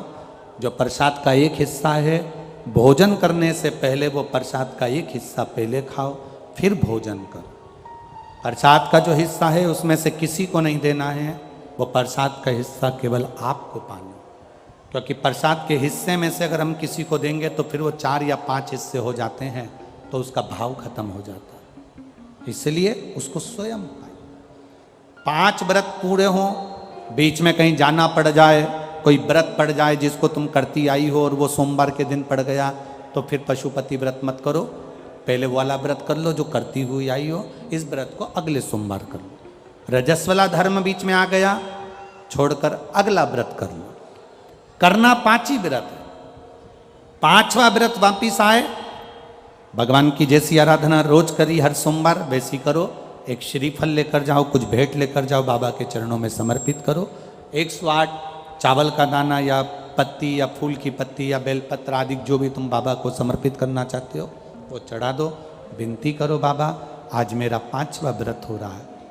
नियम से, दिल से बाबा के लिए अगर तुमने व्रत करा है, 5 व्रत अगर पूरे होंगे, मेरा देव अधिदेव महादेव आपकी मनोकामना 5 के अंदर ही पूरी कर देगा। 5 व्रत बाबा के करो। ये पशुपति व्रत है। बाबा केदारेश्वर के रूप में विराजमान हुए। अगला वर्णन आया है भीमाशंकर, कुंभकर्ण की धर्म पत्नी करकटी, करकटी का पुत्र भीम जिसका भगवान ने संहार करा, शिवजी भीमाशंकर के रूप में विराजमान हुए। अगला वर्णन है काशी विश्वनाथ, मनु शत्रुपा का तप बल से भगवान वहाँ प्रकट हुए। त्र्यंबकेश्वर, गौतम बाबा पर गौ हत्या का दोष लगा तो मेरे देवादिदेव महादेव ने आकर वहाँ साथ दिया, हत्या के दोष से मुक्त कर। अगला वर्णन आया है वैद्यनाथ, रावण बाबा को लेकर जा रहा था शिवलिंग, संध्या होने के कारण भूमि पर रखा, शिवजी बाबा को उठा नहीं पाया, बाबा वैद्यनाथ जी के रूप में विराजमान हुआ। अगला वर्णन आया है श्री नागेश्वर, दारुक नाम के राक्षस का संहार कर कर भगवान नागेश्वर के रूप में विराजमान हुए। फिर वर्णन है रामेश्वरम, भगवान राम जी महाराज ने शिवलिंग की स्थापना कर पूजन कर लंका पर चढ़ाई करी और विजय प्राप्त करी। अगला वर्णन है श्री कृष्णेश्वर, सुधर्म नाम के ब्राह्मण की धर्म पत्नी सुदेहा घूष्मा, घूष्मा के बेटे को सुदेहा को दिया गया। सुदेहा ने अपने बेटे के टुकड़े कर कर पानी में डाल दिए। घूष्मा को लगा मेरा बेटा बहुत दिन से नहीं दिखा, जिसको मैंने अपनी सोतन को दिया था, इसको नहीं मालूम कि मेरे बेटे को मार डाला सोतन ने। आज शिवलिंग की आराधना कर कर जल विसर्जन किया। जैसे ही जल में विसर्जन करा शिवलिंग का, बेटे को याद किया। 1 हफ्ते पहले मरा हुआ बेटा तैरता हुआ जिंदा बाहर आ गया। शिवजी ने कृष्णेश्वर के रूप में विराजमान हुए। 12 ज्योतिर्लिंग का स्मरण तुमरुका जी ने चंचुला देवी को करा। चंचुला देवी के पति प्रेत योनि से मुक्त हो गए। बिंदु अखंड सौभाग्य माता चंचुला का हो गया। भगवान शिवजी अपने मस्तक से बेलपत्र उठाकर शिव पोथी को समर्पित करते हैं। बाबा देवादिदेव महादेव ने कहा, सुनो तुमरुका जी, ये शिव महापुराण की कथा कलिकाल में, कलयुग में मेरी अविरल भक्ति को देने वाली होगी।